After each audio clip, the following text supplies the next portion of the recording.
everybody! So I am going to read Chapter 3 from Ramona Quimby, age 8. The Hard-Boiled Egg Fad.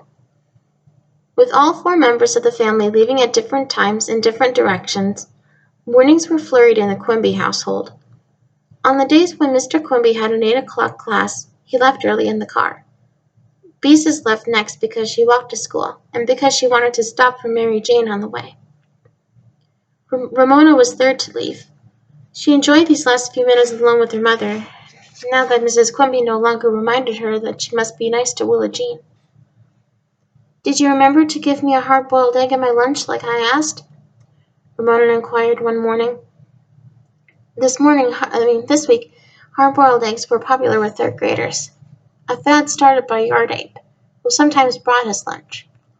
Last week the fad had been individual bags of corn chips. Ramona had been left out of that fad because her mother objected to spending money on junk food.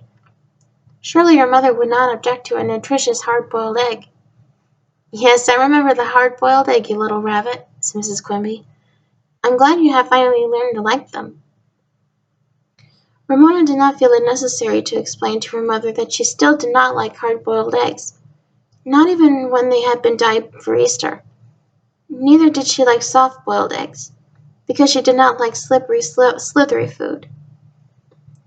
Ramona liked deviled eggs, but deviled eggs were not the fad, at least not this week.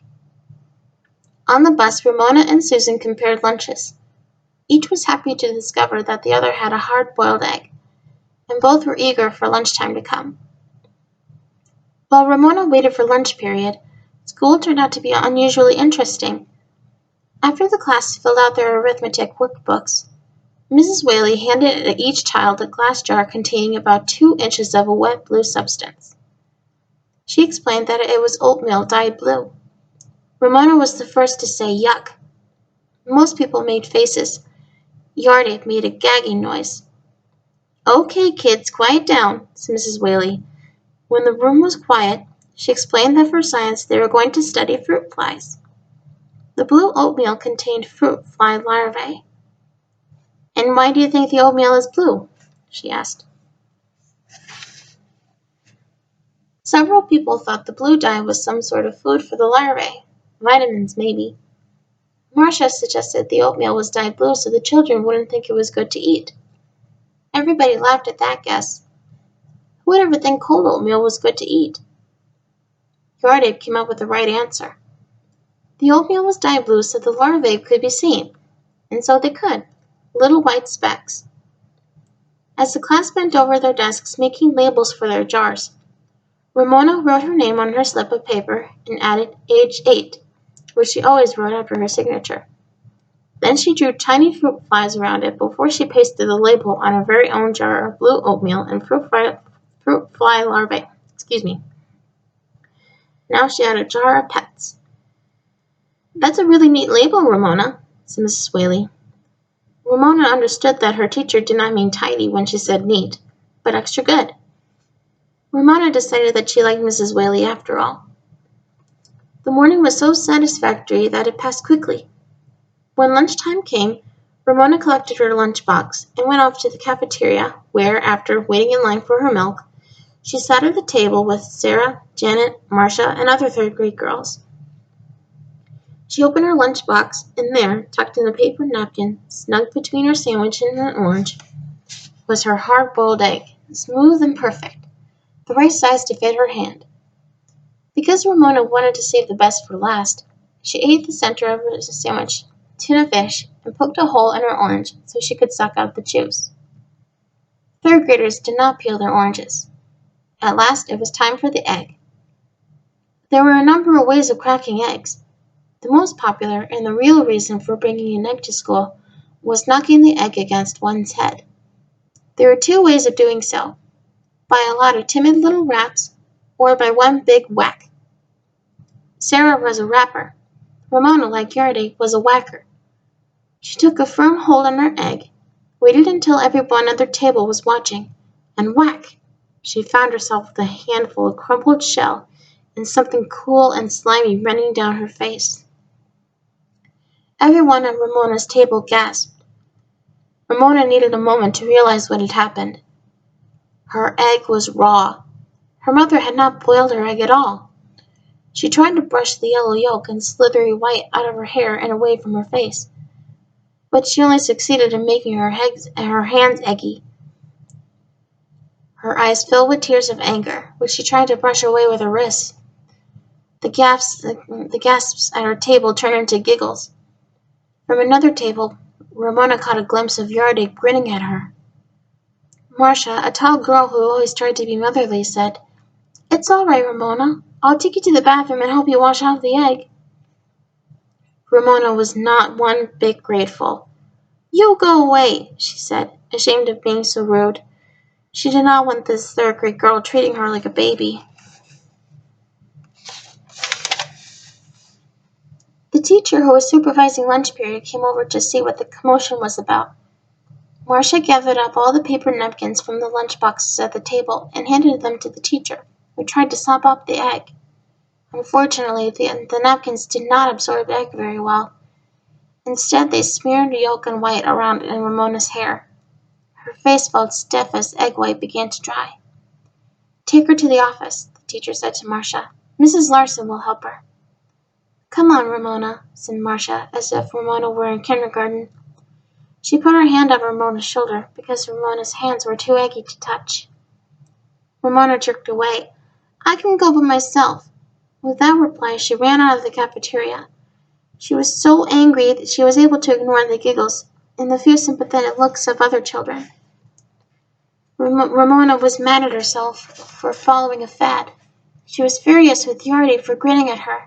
Most of all, she was angry with her mother for not boiling the egg in the first place.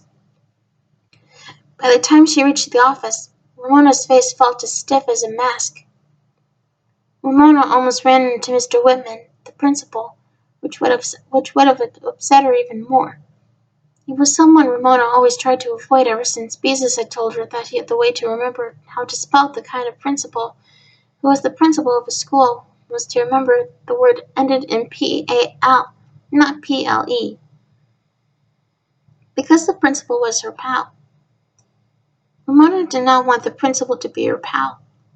She wanted him to mind his own business, aloof and important in his office. Mr. Whitman must have felt the same way because he almost jumped quickly aside. Mrs. Larson, the school secretary, took one look at Ramona, sprang from her desk, and said, "Well, you need a little help, don't you?" Ramona nodded, grateful to Mrs. Larson for behaving as if eggy third-graders walked into her office every day. The secretary led her into a tiny room equipped with a cot, wash basin, and toilet that adjoined the office. "Let's see," said Mrs. Larson. "How shall we go about this? I guess the best way is to wash your hands, then dunk your head. You've heard of egg shampoos, haven't you? They're supposed to be wonderful for your hair." "Yow!" yelped Ramona when she dipped her head into the wash basin. "The water's cold." "It's probably a good thing that we don't have warmer water," said Mrs. Larson. "You wouldn't want to cook the egg in your hair, would you?" She rubbed and Ramona snuffled. She rinsed and Ramona sniffed. Finally, Mrs. Larson said, "That's the best I can do," and handed Ramona a wad of paper towels. "Dry yourself off the best you can," she said. "You can wash your hair when you get home." Ramona accepted the towels.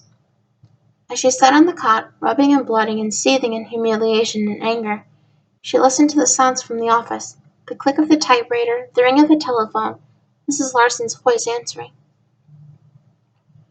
Ramona began to calm down and feel a little better. Maybe Mrs. Kemp would let her wash her hair after school. She could let Willa Jean pretend to be working in the beauty shop and not say anything about her sustained silent reading. One of these days, Willa Jean was sure to catch on that she was just reading a book, and Ramona wanted to postpone that time as long as possible.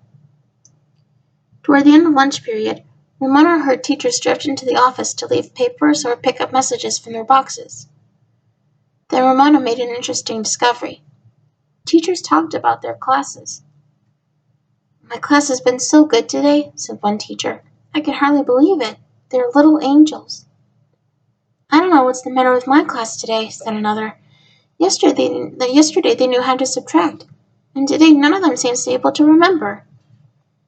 Perhaps it's the weather, suggested another teacher.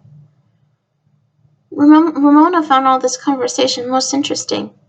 She had blotted her hair as fast as she could when she heard Mrs. Whaley's big, cheerful voice speaking to Mrs. Larson. "Here are those tests I was supposed to hand in yesterday," she said. "Sorry I'm late," Mrs. Larson murmured in answer.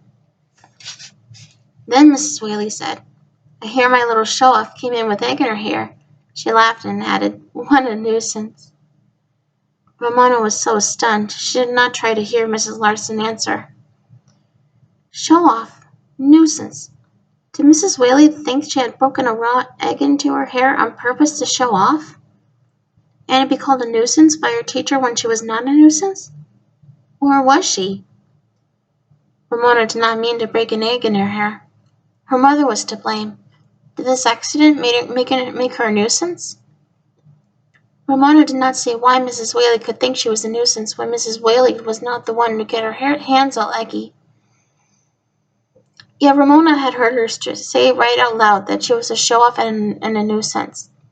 That hurt. Really hurt. Ramona sat as still as she could with the damp paper towels in her hands. She did not want to risk even the softest noise by throwing them into the wastebasket. Lunch period came to an end, and still she sat. Her body felt numb, and so did her heart.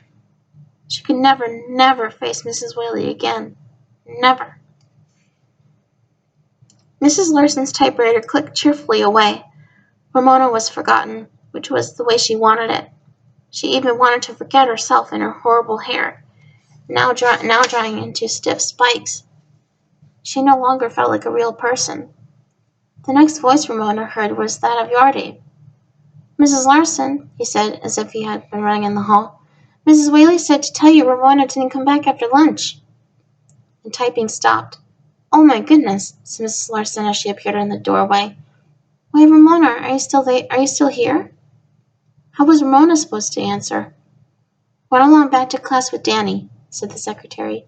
"I'm sorry I forgot all about you." "Do I have to?" asked Ramona. "Of course," said Mrs. Larson. "Your hair is almost dry. You don't want to miss class."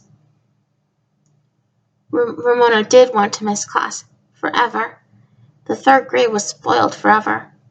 "Oh, come on, Ramona," said Yardape, for once not teasing. Surprised by sympathy from Yardape, Ramona reluctantly left the office. She expected him to go on ahead of her, but instead he walked beside her, as if they were friends instead of rivals. Ramona felt strange walking down the hall alone with a boy. As she trudged along beside him, she felt she had to tell someone the terrible news. "Mrs. Whaley doesn't like me," she said in a flat voice. "Don't let old Whaley get you down," he answered. "She likes you, okay? You're a good kid." Ramona was a little shocked at hearing her teacher called old Whaley. However, she squeezed comfort from Yardape's opinion. She began to like him, really like him. When they reached their classroom, Yardape, perhaps thinking he had been too nice to Ramona, turned and said to her with his old grin, "Egghead." Oh! There was nothing for Ramona to do but follow him into the room. Sustained silent reading, or dear, as Mrs. Whaley called it, was over, and the class was practicing writing cursive capital letters. Mrs. Whaley was describing capital M as she wrote it on the board. Swoop down, swoop up, down, up again, and down. Ramona avoided looking at her teacher as she got out the paper and pencil and began to write the capital letters of the alphabet in careful, even script. She enjoyed the work, and it soothed her hurt feelings until she came to the letter Q. Ramona sat looking at the cursive capital Q, the first letter of her last name. Ramona had always been fond of Q, the only letter of the alphabet with a neat little tail. She enjoyed printing Q, but she did not like her written Q. She made it right, but it looked like a big floppy 2, which Ramona felt was a dumb way to make such a nice letter. Ramona decided right then and there that she would never ever again write a cursive Q. She would write the rest of her last name, Quimby, in cursive. But she would always, no matter what Mrs. Whaley said, print her capital Qs. "So there, Mrs. Whaley," thought Ramona. You can't make me write a cursive Q if I don't want to. She began to feel like a real person again. Now I'm going to read Chapter 4. The Quimbys' Quarrel.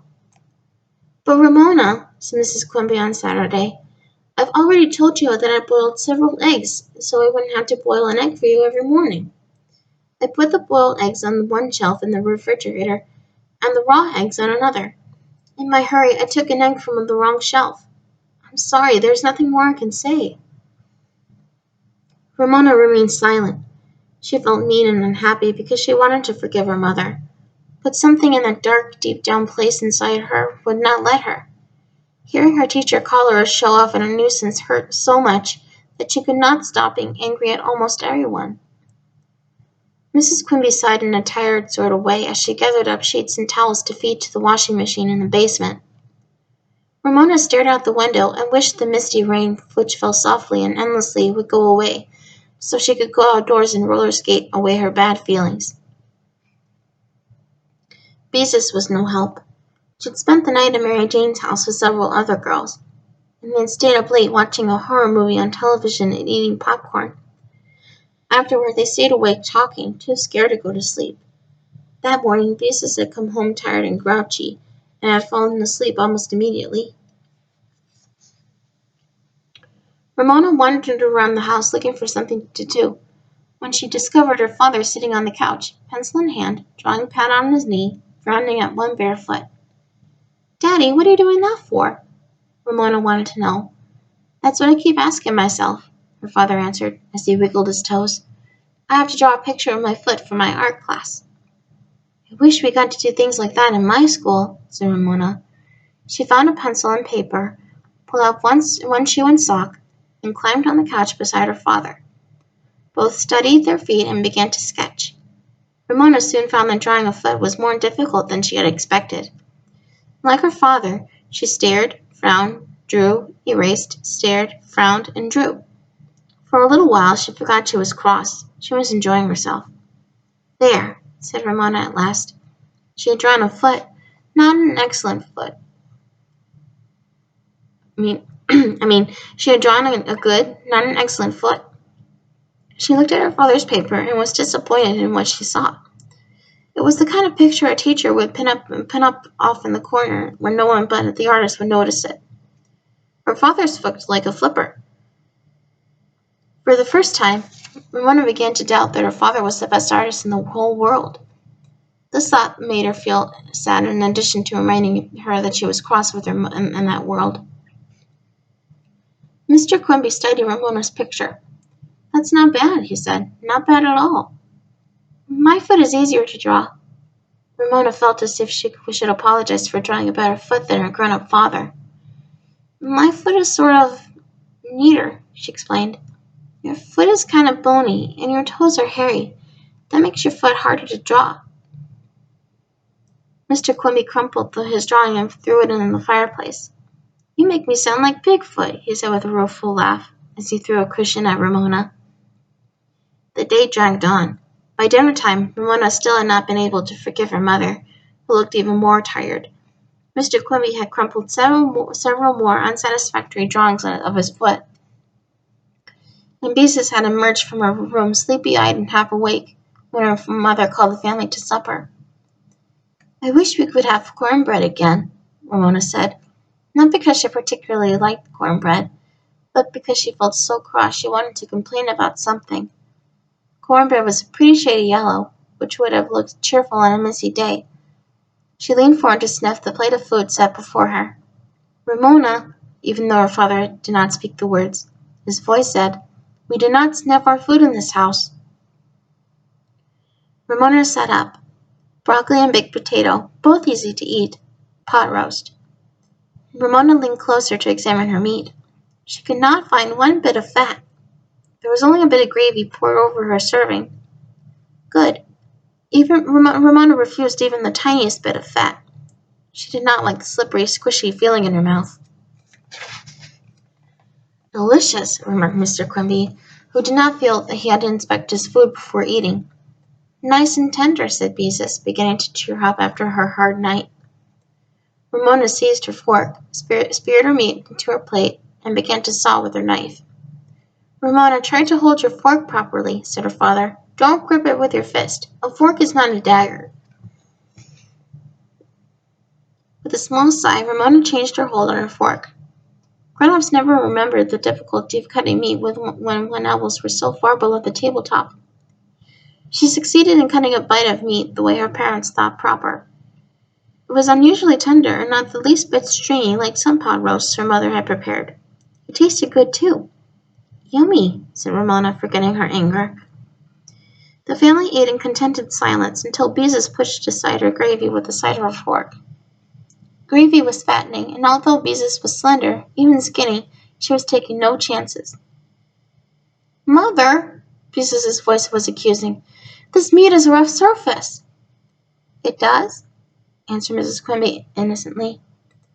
Ramona understood her mother was trying to hide something when she saw her parents exchange their secret-sharing glance. She too scraped aside her gravy. Beezus was right. One edge of her meat was covered with tiny bumps. This meat is tongue. Beezus pushed her serving aside with her fork. I don't like tongue. Tongue! Like Beezus, Ramona pushed her meat aside. Yuck, she said. Girl, stop being silly. Mrs. Quimby's voice was sharp.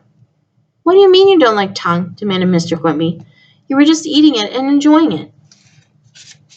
But I didn't know it was tongue then, said Beezus. I hate tongue. Me too, said Ramona. All those yucky little bumps. Why can't we have plain meat? Mrs. Quimby was losing patience. Because tongue is cheaper, that's why. It's cheaper and it's nutritious. You know what I think, said Mr. Quimby. I think this whole thing is a lot of nonsense. You liked tongue when you didn't know it was tongue, so there's no reason you can't eat it now. Yes, this whole thing is ridiculous, said Mrs. Quimby. Tongue is disgusting, said Beezus. Picky can have mine. Mine too, echoed Ramona, knowing she should eat what was set before her. But tongue, her parents were asking too much. The meal continued in silence. The girls guilty but defiant, their parents unrelenting. When Mr. Quimby finished his serving of tongue, he helped himself from Ramona's plate. Picky, purring like a rusty motor, walked into the dining room and rubbed against legs to remind the Quimby that he should eat too. I wonder, said Mrs. Quimby, why we named the cat Picky. She and Mr. Quimby looked at one another, and only partly suppressed their laughter. The girls exchanged sulky glances. Parents should not laugh at their children. Beezus silently cleared the table. Mrs. Quimby served applesauce and oatmeal cookies, while Mr. Quimby talked about his work as Santa's little helper in the frozen food warehouse. He told how snow fell inside the warehouse door when someone opened it and let in warm air. He told about a man who had to break icicles from his mustache when he left the warehouse. Snow indoors, icicles on a mustache? Ramona was full of questions that she would not let herself ask. Maybe working as Santa's little helper wasn't as much fun as she thought. I'll tell you what, said Mr. Quimby to Mrs. Quimby when the last cookie crumb had been eaten. You need a rest. Tomorrow the girls can get dinner, and you can take it easy. Good idea, said Mrs. Quimby. Sometimes I do get tired of cooking. But I'm supposed to go to Mary Jane's tomorrow, protested Beezus. Call her up and tell her you can't come. Mr. Quimby was both cheerful and heartless. That's not fair, said Beezus.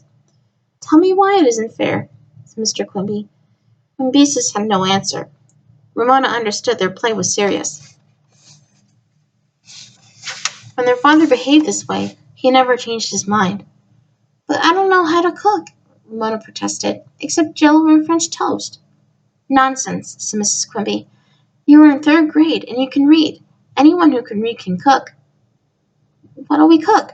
Beezus had to accept the fact that she and Ramona had no way out. Same things I cook, said their mother. Whatever I bought on special that you can find in the refrigerator. And cornbread, said Mr. Quimby, his face serious but his eyes amused, looking at Ramona.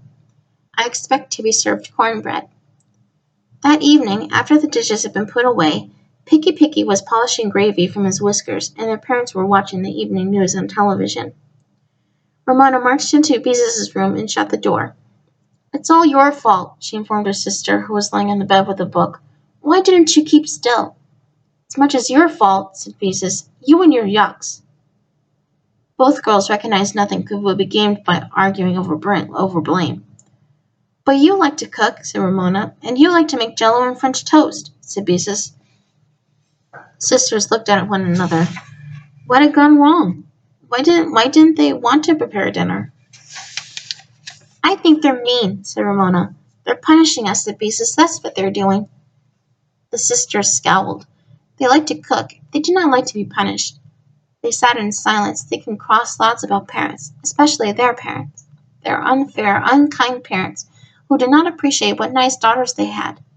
Lots of parents would be happy to have nice daughters like Beezus and Ramona. If I ever have a little girl, I won't ever make her eat tongue, said Ramona. I'll give her good things to eat, things like stuffed olives and whipped cream. Me too, agreed Beezus. I wonder what there is for us to cook. Let's go look in the refrigerator, suggested Ramona. Beezus objected. If they hear us open the refrigerator, Mom and Dad will think we're hungry, and we'll get a lecture on not eating our dinner.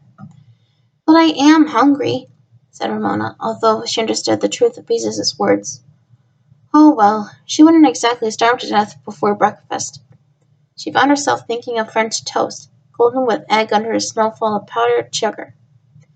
Maybe, Beezus was thoughtful, maybe if we're extra good, they'll forget about the whole thing. Ramona now felt sad as well as angry. Here she had worked so hard to do her part by getting along at the camps.